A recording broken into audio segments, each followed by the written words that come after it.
Hello friends. आज का जो वीडियो है वो काफ़ी इम्पोर्टेंट टॉपिक पे है, ऐसा मैं बोलूँगा।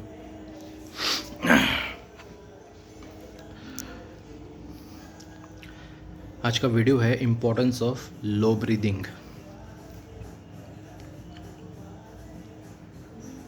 अब आप सोचोगे कि लो ब्रीदिंग, तो मैं बताना चाहता हूँ कि इसका इम्पोर्टेंस क्या है।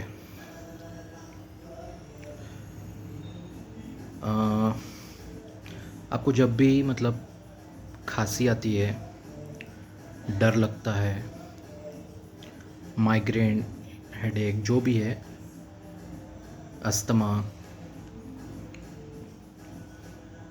या ऑलमोस्ट जिसको हार्ट अटैक, क्या कहते हैं उसे, मतलब हार्ट अटैक ऑलमोस्ट आने वाला है, तो वो ऐसा बिहेव करता है जैसे कि ऐसा नहीं। जितना ज़्यादा डीप ब्रीथ करोगे, मतलब मैं डीप ब्रीदिंग को मैं सपोर्ट करता हूँ, लेकिन मेडिटेटिव स्टेट में डीप ब्रीदिंग अगर आप में ये सब चीज़ों में आ गया, हार्ट अटैक, अस्थमा, जो भी मैंने अभी ज़िक्र किया, तो जितना ज़्यादा आप डीप ब्रीदिंग करोगे उतना आपके लिए प्रॉब्लमेटिक रहेगा। क्यों?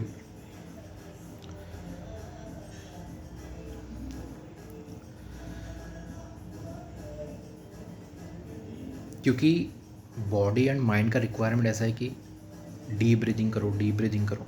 लेकिन मैं ये कहना चाहता हूँ कि आप एक बार सिर्फ लो ब्रीदिंग करके देखो। यहाँ पे मैं माइंड कंट्रोल की बात कर रहा हूँ, मैं बहुत डीप से डीप बात कर रहा हूँ। स्पिरिचुअलिटी में बहुत आगे लेके जाएगा आपको। मतलब आपको हल्का सा माइग्रेन या सर दर्द या अस्थमा प्रॉब्लम होगा, इंस्टेड ऑफ डीप ब्रीदिंग, ऐसा नहीं,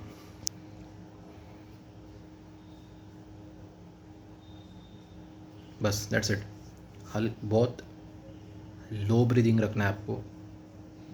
ये प्रैक्टिस की बात है। जितना लो ब्रीदिंग रहेगा उतना प्रेशर कम पड़ेगा आपके लंग्स पे, हार्ट पे।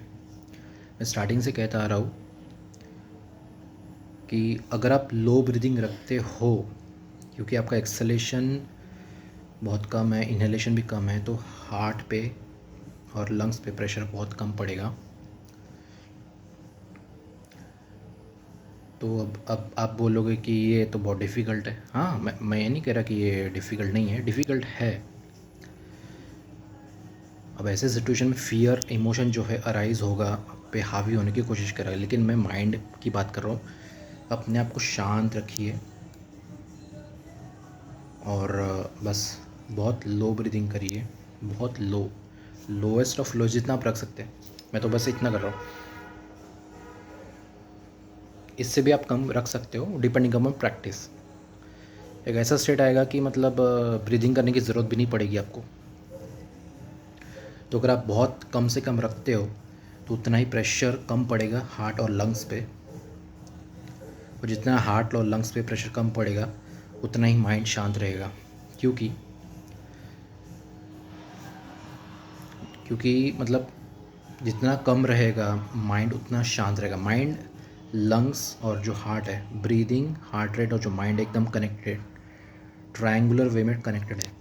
तो जितना आप कम ब्रीथ करोगे उतना आपके लिए बहुत फ़ायदेमंद रहेगा। ये कोई नहीं बताएगा आपको, आप लिख के ले लो, कोई नहीं बताएगा आपको कि लोएस्ट ऑफ लोएस्ट ब्रीदिंग आपको रखना है। ये सर्टेन रियलाइजेशन आया है मुझे भगवान श्री कृष्ण की कृपा से कि उन्होंने ये अद्भुत ज्ञान मुझे प्रदान किया। ये मैं खुद प्रैक्टिस कर रहा हूँ, मैं आपको इसलिए बता रहा हूँ, जो रिज़ल्ट मुझे दिख रहा है इसलिए मैं आपको बता रहा हूँ। मतलब कुछ भी हो जाए, सर्दी खांसी कुछ भी हो जाए आपको, इलनेस या कुछ भी हो जाए, आप एक एक फियर अराइज होता है, इमोशन अराइज होता है, और आप एकदम फास्ट ब्रीदिंग, तो उतना प्रेशर हार्ट पे बढ़ता है। तो अगर आप कम रखोगे, ये प्रैक्टिस की बात है, ये प्रैक्टिस करना ही पड़ेगा आपको, तब जाके इस पर मास्टरी आएगी। कम रखोगे तो अगर आपको अस्थमा भी आया, अस्थमेटिक अटैक जो ब्रीदिंग प्रॉब्लम में सबसे घातक कहा जाता है, उसमें भी आप अगर आप एकदम मिनिमल रखोगे ब्रीदिंग,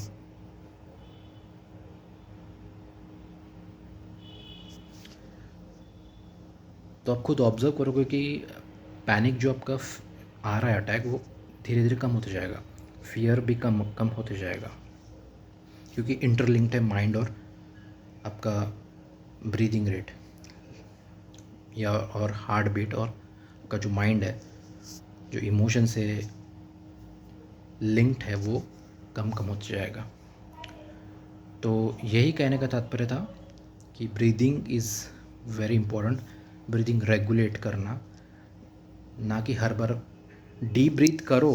मैं ऐसा नहीं कह रहा कि डीप ब्रीदिंग नहीं करना चाहिए, डीप ब्रीदिंग करना चाहिए, लेकिन जब मैं मेडिटेटिव स्टेट की बात कर रहा हूँ जिसमें बहुत लोएस्ट ऑफ लोएस्ट ब्रीथ रहती है, डीप ब्रीथ करो लेकिन बहुत कम इसमें, जिसमें हार्ट और लंग्स पे कम प्रेशर पड़े। 3-4 आप डीप ब्रीदिंग करो और फिर कम करो, ऐसा मतलब हाईएस्ट लोएस्ट फेज में जाओ ब्रीदिंग रेट और इसमें, सो दैट उसमें भी कम प्रेशर पड़े लंग्स पे और हार्ट पे भी। तो ये एक इम्पॉर्टेंट भी नहीं कहूँगा, अटमोस्ट इम्पॉर्टेंट रियलाइजेशन है कि ब्रीदिंग और हार्ट रेट जो भी लिंक्ड है वो माइंड से भी कनेक्टेड है, और फियर भी आप में इतना प्रभाव नहीं डालेगा जितना कि आप सोचते हो। अगर आप ये जो मैं बता रहा हूँ, अगर इसको आप प्रैक्टिस में लाओगे ना, तो आप देखोगे कि अद्भुत रिजल्ट आएगा आप में, कि अरे हाँ यार, जो भी अस्थमैटिक भी जो होंगे ना, वो सोच में मतलब वो अद्भुत, मतलब वो ये हैरान रह जाएगा कि अरे ओके, मैं तो इतना फालतू डीप ब्रीथ कर रहा था। जिनको माइग्रेन या जो भी इलनेस है, कोई भी हो, उसमें वो डीप ब्रीथ करने की वो नेसेसिटी नहीं रहेगी। तो कहने का तात्पर्य यही था। तो आई होप ये अद्भुत नॉलेज आपके काम आए। प्रैक्टिस करके देखिए and let me know how you are going. किसी को कोई भी क्वेरी रहेगी तो डू लेट मी नो। कोई भी शंख से रिलेटेड या स्पिरिचुअलिटी रिलेटेड टॉपिक्स, आपको कोई भी डाउट होगा तो comment and I will answer accordingly. आप मुझे पर्सनली कांटेक्ट भी कर सकते हो, मेरा व्हाट्सएप नंबर मेरे हर वीडियो में है। तो मैं ऐसे ही अलग अलग शंखों से रिलेटेड टॉपिक्स कवर करते रहूँगा, स्पिरिचुअलिटी भी बात करते रहूँगा। सो मिलते हैं अगले वीडियो में अगले टॉपिक पे। सो आशा करता हूँ आपको मेरे वीडियोस हेल्प कर रहे होंगे प्रोग्रेस करने में, स्पेशली स्पिरिचुअलिटी रिलेटेड जो भी एस्पिरेंट्स होंगे वो। तो मिलते हैं अगले वीडियो में एक नए टॉपिक के साथ। Thank you so much and जय श्री कृष्ण।